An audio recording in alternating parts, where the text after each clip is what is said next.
Sifuentes is one of the few athletes in the field who can say they came from the north, that we're more the south than she is. She's from Winnepeg, Manitoba. She's a graduate of the University of Michigan, and Nicole continues to train there and also arrived here probably in great shape, having set a new 5,000 meter personal best of 15:27 at the Peyton Jordan meet in California. So welcome, Nicole. Thank you. Tell us about your race at Peyton Jordan at the meet and what you think that might mean for tonight.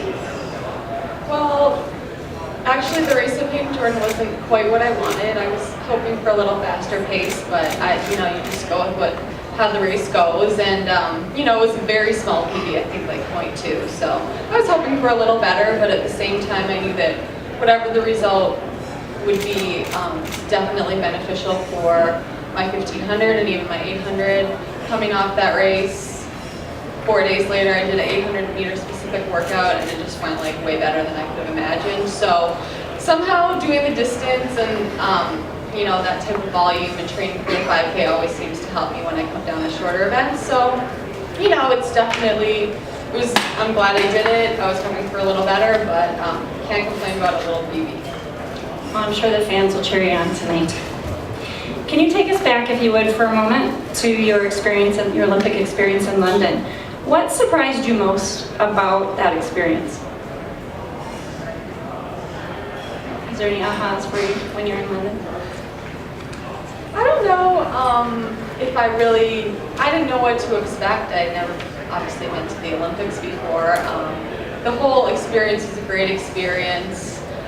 I don't know if there's any specific surprises that stand out, but certainly a lot of memorable moments, and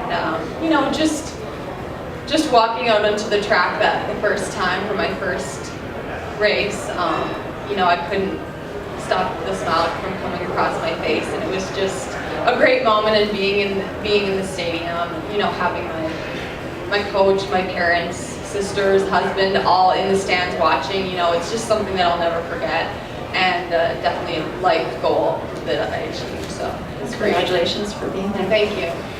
Now I'm going to have you go back a little bit further. If you would, tell us what it's like being a distance runner in Winnipeg. I'm guessing you've got cold weather running stories that either the same as ours or worse or better, depending on which way you look at the cold. But do you have any experiences from running in Winnipeg? Yeah, from my perspective, I would say worse, because I don't really love running in snow and freezing cold. Who does? I would say, having been in Michigan for the past 8 or 9 years, I've definitely lost my edge. I'll go on the treadmill if there's a foot of snow outside, whereas when I grew up in Winnipeg, you're just trudging through mid-calf deep snow. That's just what you do. And there's no thought of, I'll go on the treadmill today or inside. It's just, that's what it is. You learn to dress for the weather. I've learned to duct tape my shoes up and have those like masks with just your eyes showing. But that's, you learn to deal with it, and it's just what we do. Winnipeggers know the cold very well. I don't miss it at all. And Michigan, surprisingly, is a lot nicer. A lot of people don't think of Michigan as, a warm weather destination, but for me, it's a big step up in terms of weather. It's all relative, isn't it? Yeah. So Greg can weigh in on whether Michigan is better than here. Pretty close, pretty equitable. Well, we're spoiled because we didn't have snow there a couple weeks ago. We did. No, but we're spoiled because we have the park system and they plow it for us. So we can say we went out in the snow, but really it's plowed. So it's a little easier. Can you share with us how you will define success tonight? Definitely, I think many of us out here, I would like to win the race. I want to be the first one across the line.